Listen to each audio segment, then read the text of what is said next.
Today, well, it's been a busy week, both home and away, between Labor, the Libs and the Nats. There were no dull moments in politics this week. Here's a quick recap. I'm now, as I say, a free agent, and I'm not going to start sort of salami slicing off all possible ideas. People of Australia get pretty upset when they go and elect people and then they go off to other political parties. You said bad? Before I took this position, Mr. President. I don't like you either. I don't, and I probably never will. It was pretty light-hearted was what it was. And President Trump said, you know, all is forgiven. I think, though, that the call for Kevin Rudd to resign or stand down, the call for his position to be untenable now, is probably a little bit churlish. I welcome all the comments from my talented backbench. We can all catch our breath now. Joining us to discuss today and this week's headlines is Independent MP Diley, who joins me in the studio, and ALP President Wayne Swan. Good morning to you both. Swanee, the Prime Minister, he came back to Australia with a bit of swagger stepping off his plane. Look at him there. He had a successful trip. Who can blame him, hey?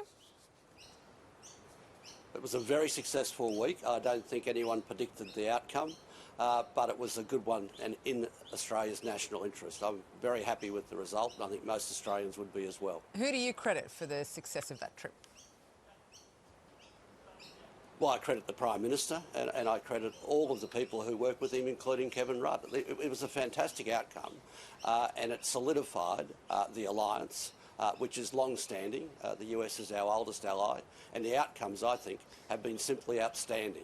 Di, you had a little bit of a chuckle when we played the Kevin Rudd moment with the US President there. I did. I didn't know whether that was a tongue-in-cheek or was actually he said, I don't like you, I don't know. You know, as we all know, President Trump is quite unpredictable on world stage, but I think he treated our Prime Minister quite decent. But in terms of the ambassador, well, it's left to interpretation, right? There had to be something, didn't it? As you say, he's unpredictable. If that's the worst of it, then I think we're okay, coming out relatively unscathed. But what did you think of the trip? Did it tick all the boxes? I know you haven't felt quite as strongly about the AUKUS agreement. Absolutely. Look, you know, I know that you know, the government is very much, you know, about the whole AUKUS thing, and I think I've always I've disagreed with the whole AUKUS spending. It's just astronomical in terms of the cost of that, especially during this very, you know, cost of living crisis that we're experiencing here.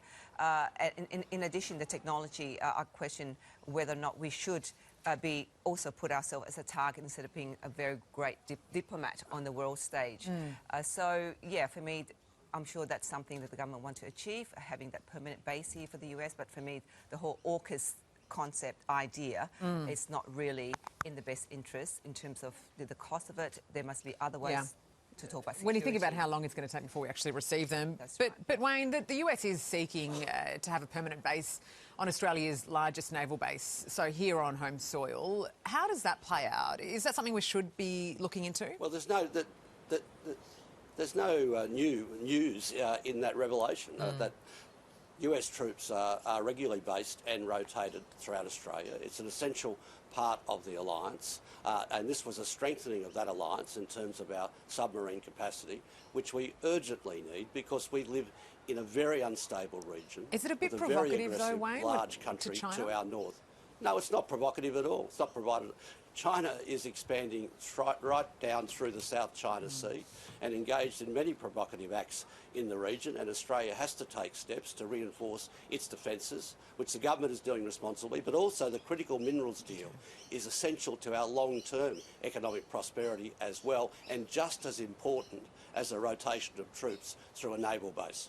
All right, we also heard from Barnaby making headlines this week. I mean, I quite like salami. I wasn't sure about that salami reference, Di, but it feels as though there have been more trades this week than any of the footy codes. Oh, my gosh, it's unbelievable, isn't it?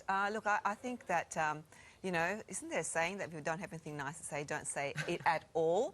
And I think, you know, with the whole, we really do need a strong opposition, that's all I can say. Absolutely strong, disciplined, very focused opposition. And at this stage, I think Australians aren't getting that from the opposition. So we really get... I'm calling on the opposition to be doing what they should be doing, playing a very strong opposition instead of kind of trading tirades and all of this flip-flopping about. I think they just need to get together. Wayne, you'd be used to Barnaby Joyce creating headlines for decades now. I would, and I think it's incredibly self-indulgent behaviour, and I think everybody would be better off if it quietly walked away into the sunset. Ooh, brutal. Swanee, that's tough. Look, maybe he will. You just don't know. Well, I mean, politics is a serious business, and it's about public policy making. It's not about look-at-me moments. Well, hang on a minute. The PM had a look at me moment when he stepped off the plane this morning, and you were lauding it earlier today. On that note, is there and he's making public policy for Australia and talking about the issues that matter to everyone. Okay, all right, okay. Well, what T-shirt would you rock after a successful trip to the US, Swanee? Oh, I'd wear my Bruce Springsteen T-shirt, Wrecking Ball. I didn't pick you for the boss. What about you, Di? I think Queen. I'm the champion. I'm the champion. Is that? Yeah. You're the champion. This I'm is the your champion. We are the champion. We got there in the end. That's in honour of Fowler's the Donald champion. Trump. We got there in the end, guys. All right, well, whatever you're doing this weekend, rock out to your favourite hits. Thanks so much for joining us this morning. Oh, it's a good song. Your 7am